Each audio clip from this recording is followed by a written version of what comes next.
의자라는 책을 쓴 건축가 갤런 크렌츠. 그녀는 의자는 우리 신체의 연장선상에 있는 것이자 시대를 반영하는 거울이요 문화예술사적 산물이라 정의했습니다. 현대 인류가 가장 오래 몸과 접촉하는 가구인 의자. 학교나 직장 등 사회생활의 상당 부분이 의자와 책상이 있는 실내의 사무실에서 이루어지고 있는 오늘날. 우리의 일상은 대부분 의자와 함께하고 있는데요. 누구나 앉을 수 있다. 그거를 제공해 준 게 의자라는 물건이거든요. 그러니까 누구나 편히 쉴 권리가 있다라는 거를 실현시켜 준 대표적인 물건 중에 하나죠. 인류에게 편안함을 제공해준 친숙한 가구, 의자. 매일매일 만날 수 있는 이 작은 가구 속에는 아주 오랜 역사와 다채로운 이야기가 숨겨져 있다고 하는데요. 오늘 아이디어 이프는 안락하고 아름다운 발명품, 의자의 이야기에 귀 기울여 봅니다.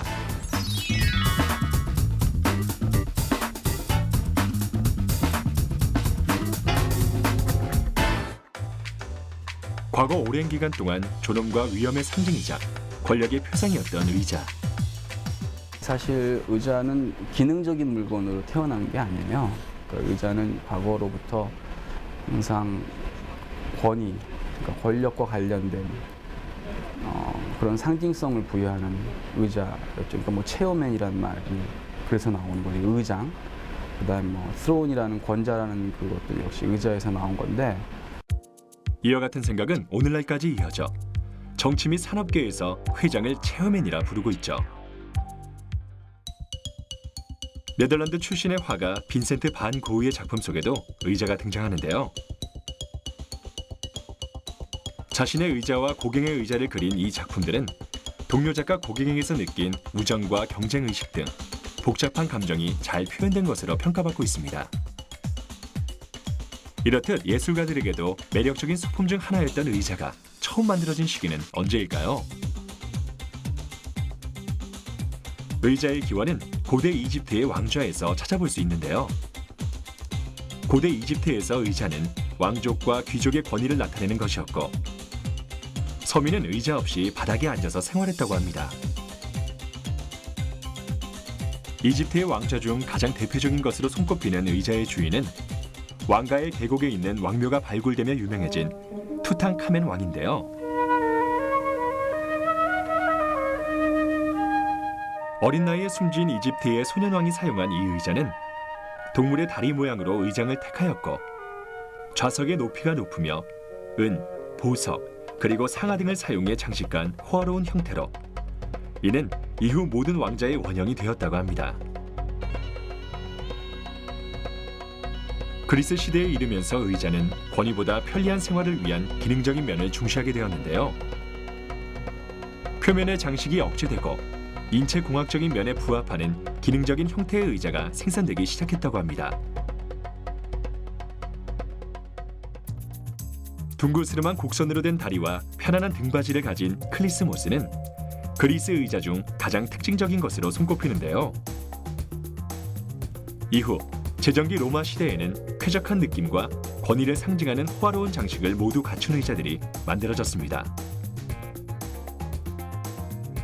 대리석 의자인 솔리움을 비롯하여 셀라 크롤리스, 카테드라 등이 로마 시대에 사용된 주요 의자들이라고 하네요. 지배자의 권위를 나타내는 데 중점을 두었던 중세기 의자는 건축 양식을 축소한 것이 많았는데요. 에드워드 1세의 대관식 때 사용된 의자의 등받이는 고딕 성당의 첨탑 모양과 유사하며 팔걸이에는 창 등에 사용한 장식무늬 조각이 있습니다. 중세기 왕좌의 전형을 보여주는 이 의자에는 역사의 이야기도 숨쉬고 있는데요. 스코틀랜드를 정복했던 에드워드 1세는 스코틀랜드 권위의 상징이자 신성한 돌인 스콘의 돌을 영국으로 가져와 옥자를 만들었고, 그 후 역대 영국 왕들은 이 의자에 앉아 대관식을 진행했다고 합니다. 르네상스에 이르자 의자는 다시 고대 로마의 형태를 받아들여 그 종류가 다양해졌으며 등받이나 시트에는 멋진 천을 씌워 한층 더 호화롭게 변화했는데요. 당시 귀족들은 단테스카나 사브나롤라라고 하는 팔걸이 의자와 호화로운 조각으로 장식된 긴 의자 등을 사용했다고 합니다. 이후 17세기 프랑스에서는 루이 14세 양식의 호화로운 장식 의자가 유행했는데요. 절대주의 시대였으므로 궁정에서는 격식이 중시되었고 편안함보다 권위를 과시하는 데 중점을 둔 의자들이 사용되었으며 계급에 따라 그 형태와 장식이 서로 달랐다고 합니다. 하지만 18세기에 들어선 이후 프랑스의 귀족들은 예전보다 자유롭고 협력적인 생활을 즐기게 되었고 이와 함께 의자도 루이 14세 양식의 엄숙하고 딱딱한 형태에서 곡선미가 돋보이는 우아한 형태로 변모했는데요. 프랑스 루이 15세 시대는 의자의 종류와 디자인 등이 가장 다채로운 시기였다고 합니다. 18세기 영국에서는 앤 여왕 시대의 공예 양식인 퀸앤 양식의 의자가 등장했는데요. 프랑스의 의자와는 차별화된 영국식 곡선 구성의 의자였습니다. 이 형식은 영국 가구계의 황금 시대를 이룩한 가구 디자이너 치펀 데일에 의해 개량되어 일반 시민을 위한 의자로도 널리 쓰였는데요. 직선과 부드러운 커브를 배합한 실용적이면서도 아름다운 의자들이 제작되었다고 합니다. 이렇듯 다양한 모습으로 발전해온 서양의 의자들. 그렇다면 동양에서 의자는 어떤 과정을 거쳐 발전해 왔을까요? 한국과 일본에서는 그게 그야말로 권위의 상징으로서 왕만 앉을 수 있었죠. 다른 사람들은 다 의자 생활이라는 게 없었기 때문에 동양에서 의자의 발전이라는 거는 중국에서만 있는 거거든요. 근데 중국인들은 본래 좌식 생활을 했지만 외국에서 의자가 도입된 후 서서히 이를 사용하기 시작했는데요. 중국에서 의자가 사용되기 시작한 시기는 명확하지 않지만 대략 당나라 무렵일 것으로 추정된다고 합니다. 청나라 제6대 황제로 60여 년간 재위하며 청나라가 정치, 경제, 문화적으로 가장 강성했던 강희 건융 시대를 이룩했던 건융제. 그가 사용하던 옥자가 지난 2009년 홍콩 경매시장에서 130억 원 가량에 낙찰되었는데요. 박달나무의 일종인 자단으로 만들어진 이 의자의 등받이와 팔걸이 등에는 황제를 상징하는 용이 조각되어 있으며 수백 년이 지났음에도 광택과 단단함이 여전해 수집가들의 관심을 받았다고 합니다. 우리나라에서도 왕이 앉아 직무를 하는 좌석으로 어좌를 사용했는데요. 궁궐의 편전과 정전의 중앙에 위치한 어좌에는 왕을 상징하는 용무늬가 정교하게 그려져 있으며 어좌 뒤에는 왕권을 상징하는 1월 오봉도 병풍을 놓고 어좌 위 건물 천장에는 보계를 설치하여 왕의 신성과 위엄을 나타냈다고 합니다.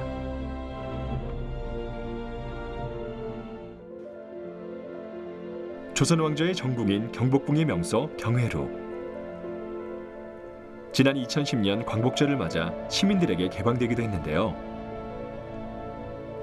이와 함께 고종과 명성황후가 생활하던 공간인 경복궁 건천궁 내부도 처음으로 일반인에게 개방되어 명성황후가 앉았던 의자 등 궁중 생활을 엿볼 수 있는 물품들이 공개되었습니다.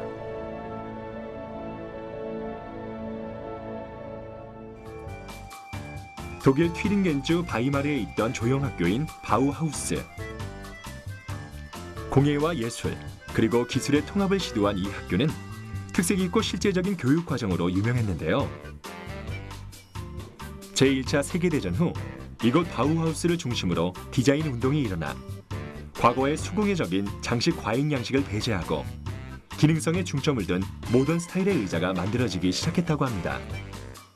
1차 세계대전에서 패했잖아요.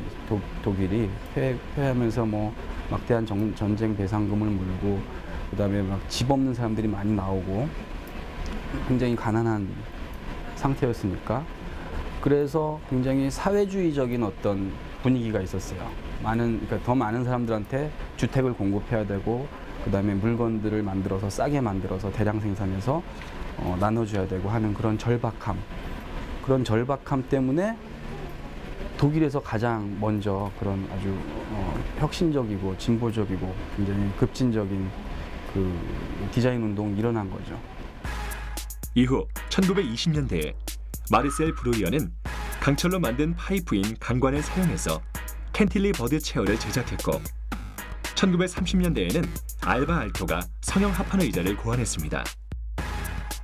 그리고 1940년대엔 찰스 임스와 에어로 사린인에 의해 와이어셀 구조의 의자나 플라스티제 곡면 구성의 의자가 만들어졌는데요. 그럼 현대 의자사에서 중요한 위치를 차지하고 있는 대표적인 의자들을 조금 더 만나볼까요?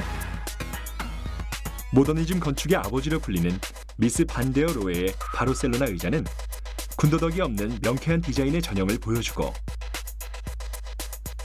해리 토머스 리트펠트의 지그재그 의자는 의자의 면과 선을 흥미롭게 해석한 것으로 유명합니다. 덴마크의 디자이너 아르네 야콥센의 개미 의자는 오늘날 가장 많이 복제되는 의자 중 하나인데요. 개미 허리처럼 연결 부분을 잘록하게 처리해 귀여운 느낌을 선사했습니다.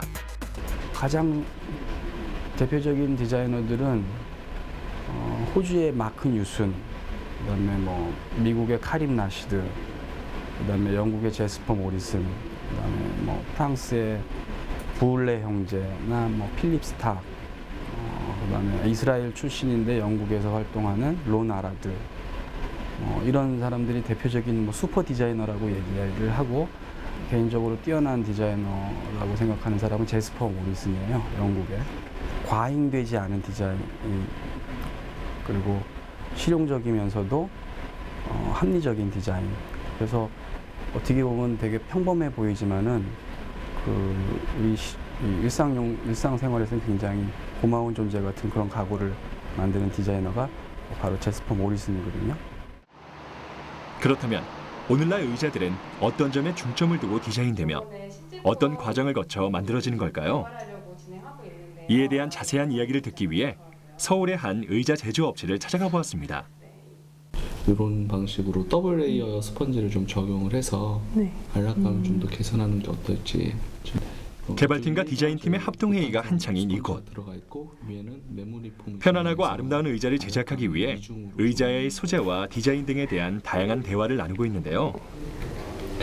이 천이 그 방수랑 방호가 된다고 했던 천이거든요. 요즘은 아무래도 좀 차분한 컬러나 좀 파스텔 계열이 많이 유행을 하고 있어서 지난번에도 한번 출시를 했었는데 파스텔 계열 패브릭이 반응이 좋더라고요. 그래서 이런 계열로 계속 개발을 하는 게 좋을 것 같습니다. 앉는 사람이 가장 제품에 만족을 할 수 있어야 하는 게 가장 중요하다고 생각을 하는데요. 그 만족이라고 함은 어떤 인간공학적으로 설계가 잘 됐다든지 하는 그런 어떤 착석감에서의 편안함도 있을 수 있겠지만 소비자가 느끼는 감성적인 부분도 굉장히 중요하다고 생각을 하거든요. 어떤 미적인 아름다움이나 공간과의 조화 이런 것들까지 모두 만족시킬 수 있도록 그런 부분까지 같이 디자인할 때 좀 중점을 두고 있습니다. 편안함과 아름다움을 고루 갖춘 현대의 다양한 의자들. 오늘날 사용되는 대부분의 의자는 일반적으로 등판과 좌판, 그리고 이들을 단단하게 지지하는 다리 부분으로 구성되어 있는데요. 특히 사무용 의자의 경우에는 기본적으로 등판과 좌판, 의자의 엔진이라 할 수 있는 틸트, 높이를 조절할 수 있는 중심봉, 그리고 다리에 해당하는 베이스 등으로 구성되며 목을 받쳐줄 수 있는 헤드레스트 등이 추가적으로 포함된다고 합니다.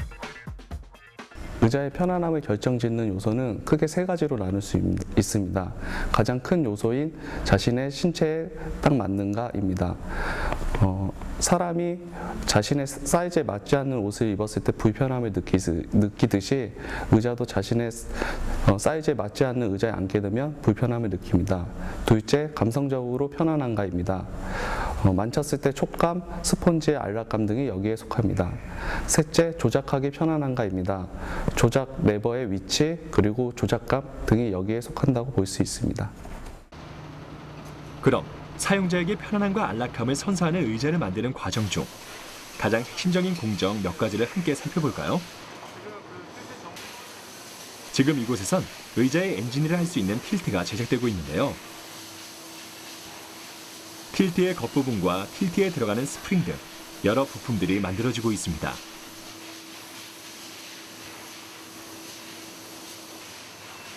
틸트는 사용자의 편의를 크게 좌우하는 중요한 부속품인 만큼 다양한 기능이 완벽하게 발휘될 수 있도록 정밀하게 가공을 진행한다고 하는데요. 정교한 작업이 필요한 부분은 사람의 손으로 직접 가공하고 단순하고 반복적인 부분은 기계를 이용해 작업해 작업의 효율성을 높이고 있습니다. 그렇다면 이렇게 만들어진 틸트는 우리가 사용하는 의자에서 어떤 기능을 수행하게 될까요? 틸트는 의자에서 가장 중요한 부속이라고 할 수 있겠는데 자동차로 얘기하면 자동차의 엔진이다라고 할 수 있겠습니다. 그 이유는 사용자가 의자에 앉았을 때 높낮이를 조절한다라든지 등받이 강도를 조절할 수 있다라는 그런 여러 가지 기능을 한 곳에 집중되어 있는 그런 기능을 가지고 있는 메커니즘이기 때문에 가장 중요하다라고 얘기할 수 있겠습니다. 의자의 다양한 기능을 조절하는 부속품이 틸트라면 사용자가 의자에 앉았을 때 편안함을 느끼는데 큰 영향을 주는 부속은 바로 스펀지인데요. 이곳에선 바로 그 스펀지 발포 공정이 진행되고 있습니다.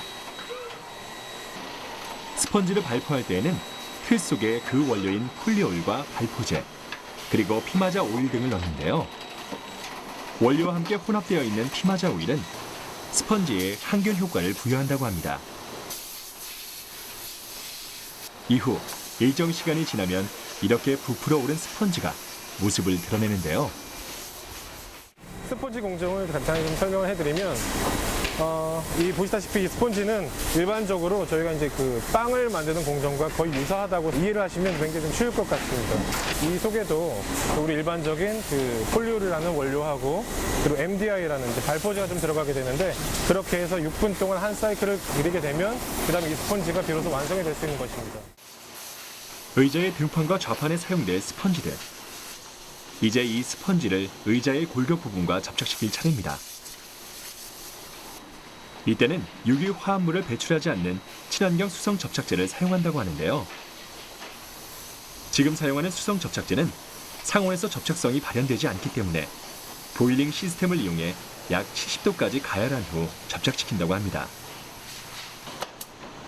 그 후 접착제를 바른 스펀지에 의자의 골격 부분을 붙이고 여기에 봉제된 천을 씌우는데요.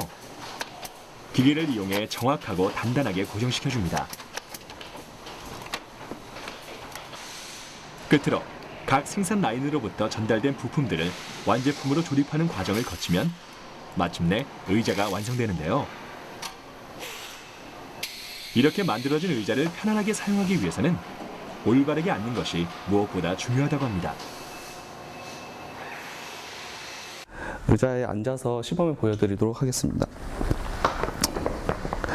의자에 앉았을 때 이 무릎의 높이가 의자의 높이와 가장 유사했을 때 안락감을 제일 느끼는 자세니까 의자의 높이와 그 오금의 높이를 비슷하게 맞춰주는 것이 중요합니다.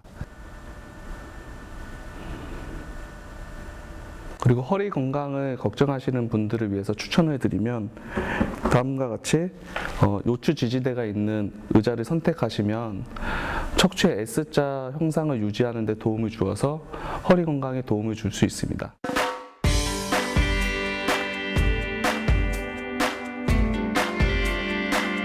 아주 오래전 왕과 귀족들의 권위를 나타내는 상징적인 가구였던 의자. 하지만 오늘날에는 의자 없는 생활을 상상할 수 없을 정도로 신속한 일상의 동반자로 거듭났는데요. 인류의 노동과 휴식을 함께하는 고마운 발명품 의자는 앞으로 어떤 이야기를 담아가게 될까요? 편안함과 아름다움을 더하며 일상의 한 축을 든든하게 책임질 의자의 진화는 계속될 것입니다.